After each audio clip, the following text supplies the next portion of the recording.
Plankton is one of the weirdest characters to watch on this show. On paper, he's a simple guy. Yeah, he's the tiny villain guy across from Krusty Krab. Sometimes tries to steal the secret recipe. Sometimes he says he wants world domination. But the longer you watch this show, the more mixed feelings you have for him. In one episode, like Computer Overload, you hate him. He's full of himself, he's loud, he's ruining everyone's day over a sandwich. Then the next episode, we get one-course meal. And you feel bad for him. He's lonely, he's broke, he can't even live a normal life. Like, what are you even doing anymore? The answer can't just be he wants the recipe. It's too small. It doesn't explain why we keep flipping on him emotionally. But then, I remember there's one classic episode which unexpectedly gives me the answer. We tend to remember it as a goofy little episode about a fake friendship with lots of singing. Then you grow up and realize that was the whole point of his character. And once you see it, it starts feeling kinda tragic. This man has been stuck in the same loop for decades, and nobody in Bikini Bottom even notices. With that being said, let's solve Plankton's paradox once and for all. Again, I have to say that Plankton might be the most diverse character when it comes to how dynamic his character arc is. I might even argue he's one of the best lore-explained characters in the show, right behind SpongeBob as the main character. Then some of you will say, well, did you just forget Patrick? The man gets family expansions, a brand new octopus sister, and his own arc of time-traveling journeys. Okay, but that's another show. That's cheating. What I mean is, inside the main show, Plankton is weirdly documented. Plankton gets so many episodes explaining how his childhood friendship with crabs somehow turned into rivalry, how he had a long lineage that's been stomped on, and even sometimes we get the episode with his nemesis mother-in-law, which never really happened to any other character in the show. When you put it like that, you might have just realized Plankton has character pieces that most villains don't get. So I was kind of wondering, how come a man with a faithful wife, loving parents, and genius enough to build many kinds of technological gadgets is fixated on a Krabby Patty recipe? Why is this still the thing? Sometimes I even think to myself, I don't even care about Plankton winning anymore. I just want him to stop living like this. Like, forget the formula, forget the rivalry, just do literally anything else with your life. There are thousands of things that Plankton could do outside of stealing the Krabby Patty recipe. Go sell your inventions. I bet the chimps at Treedome Enterprise could use some of Plankton's devices. Or go start a new restaurant with other brilliant ideas. You prove you could do it in the episodes Greasy Buffoons and Chum Caverns. Maybe move to Kelp City and reinvent yourself. You could be someone there for sure. If this was purely about success, he could have pivoted a long time ago. If it was purely about fame, he has way more career options than Squidward. And if it was purely about domination, he had plans that didn't even need the recipe. Plankton continually losing to crabs isn't the weirdest thing here. It's why does he keep coming back? Just go. Why does every road in his life somehow lead back to crabs and Krusty Krab, and that's safe? But that's when I realized something. There's one classic episode from season 1 that basically answers this whole paradox, just by letting Plankton act a little too honest for a moment. So the episode starts peacefully at lunchtime at the Krusty Krab, but everything goes wrong in just a second. The Krabby Patties. What's this? It's the cue alarm for Plankton's action again. This time, he manages to steal a Krabby Patty and escapes the building through a laser-cut hole. But everything is under control. SpongeBob SquarePants does a whole action sequence across town to get the patty back. Rooftops, improvised flying, dramatic pursuit over something that is, at the end of the day, a sandwich. SpongeBob manages to corner Plankton, who is already giving up, and says he can't take the torture of SpongeBob's kindness. But before the kind SpongeBob can say any words of comfort, everyone is ready to say the mean words. I said you're a loser! Seeing everyone making fun of Plankton, SpongeBob's had a brief thought. If only Plankton had one friend, maybe he wouldn't be such a meanie. And wouldn't you know, that thought is the hinge that moves the whole plot. So SpongeBob goes to the chum bucket for a friendly visit. Plankton thinks it's a customer for half a second, then realizes it's SpongeBob and assumes he's there to twist the knife a little more. Instead, SpongeBob invites him to come out and play, specifically jellyfishing. But of course, Plankton tries to shut it down. I mean, why would the superhero that just humiliates you in front of everyone suddenly ask you to have some fun, right? That is, until Karen jumps in with the most important line of the episode. She wants Plankton to see this as the perfect opportunity for revenge, because he could befriend SpongeBob as a way to steal the Krabby Patty. Krabby Patty? All right, SpongeBob, I'll play your little game. So Plankton agrees, and they go to Jellyfish Fields to do some jellyfishing. However, Plankton, of course, can't interact with anything normally. His brain instantly fantasizes over weaponizing jellyfish and terrorizing everyone. SpongeBob has to stop him and basically says, "No, dude, it's not about winning. It's about fun." But Plankton surprisingly doesn't grasp the concept of fun, which makes a good segue for SpongeBob to define fun using the song F-U-N. Unfortunately, someone is not happy seeing them having fun.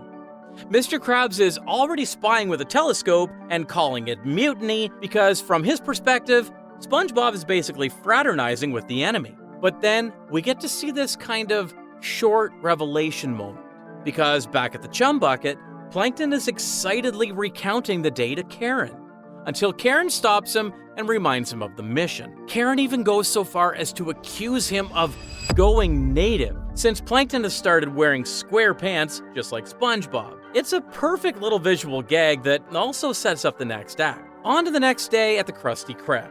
Mr. Krabs confronts SpongeBob about hanging out with Plankton. I think you know! SpongeBob insists that he's managed to change Krabs' longtime rival into a better person. At the same time, Plankton shows up calling Sponge Buddy to pick up SpongeBob for the movies. Mr. Krabs said he needs to have a word with SpongeBob first. He still tries to convince SpongeBob that Plankton is an evil man, while trying to tempt Plankton by sliding a Krabby Patty close to him and wafting the smell toward him with a fan. Plankton obviously plays it off, saying he's saving his appetite for popcorn at the movies. But before Krabs goes too far, SpongeBob has enough and storms out with Plankton, saying he's fed up with the tests. So now, Mr. Krabs starts to doubt himself. Maybe the boy was right. Maybe Plankton's gone straight, and maybe scallops are fly out of my pants! From here on, we already know the time bomb is ticking. SpongeBob and Plankton had a great time at the theater. They even had a good bro moment when SpongeBob saves Plankton from a bubble bath bump. That is, until Krabs shows up by surprise and tells everyone they're being deceived. So, the drama plays out. How long were you planning on doing this? Now, as painful as SpongeBob's line is for Plankton betraying their friendship, let's not get carried away, because this is the moment where Plankton slips, and for a second is too honest. I tricked you to get the Krabby Patty, but then you showed me friendship! So, Plankton manages to get away, but of course he's being stupid and hits the concrete behind the movie curtain. And we get a happy ending for everyone, except Plankton. Now, did you catch it? Did you catch the line that will serve as the key for answering Plankton's paradox behavior? Okay, so first things first. It's a heartwarming episode, I'm not gonna lie. It's a good little story that could teach both kids and adults about something as pure as SpongeBob's kindness, and also bad things that are done by people like Plankton. However, there's a few things that I personally think just don't line up. The first important detail that you had to see is that SpongeBob manages to see beyond the surface level problem.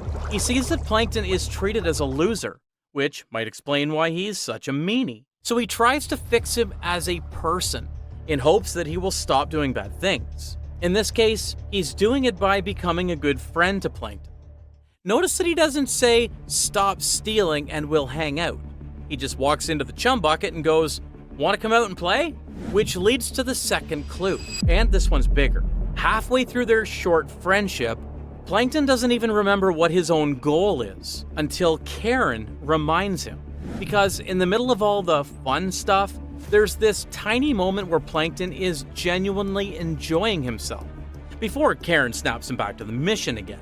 As for the third clue, notice how Mr. Krabs tries to warn SpongeBob about Plankton's tricks. Can't you just accept our friendship? He's just after me recipe. I'll prove it to you. Yes, Mr. Krabs is trying to knock some sense into SpongeBob by telling him that Plankton is a lying thief who's only using SpongeBob to steal the recipe. But don't you think it would be more efficient to just ban SpongeBob from meeting Plankton?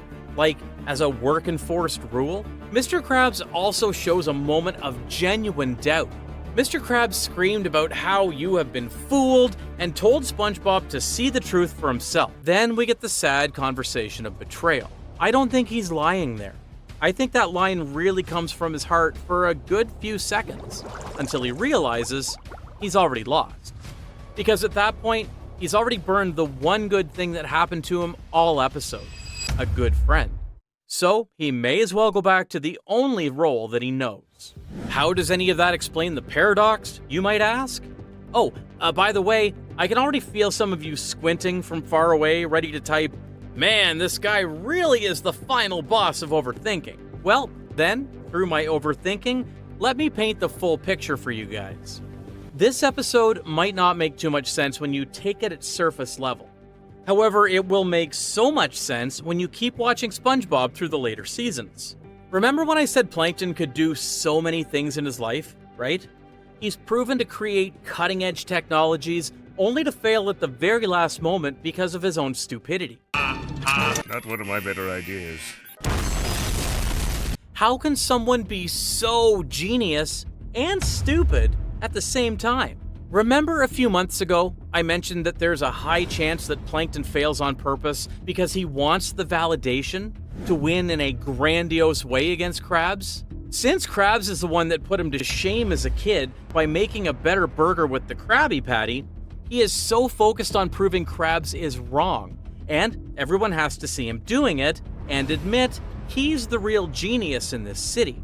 But then I saw one of your comments. He said Plankton could become rich by selling his inventions alone in another place, which is true. But he won't choose that because then Krabs won't be there to see it. That's why he chose to open a restaurant named Chum Bucket to fight Krabs fair and square, even though he could make a name for himself in other places. And then I saw another comment saying, it is the plot. This might be the actual answer to the question, which is so painfully obvious. And I agreed so much, I couldn't have said it better myself. But a good story narrative still needs a good amount of subtext to feel rich. There has to be some sort of explanation behind everything, believable enough, for us, to justify why their story is the way it is.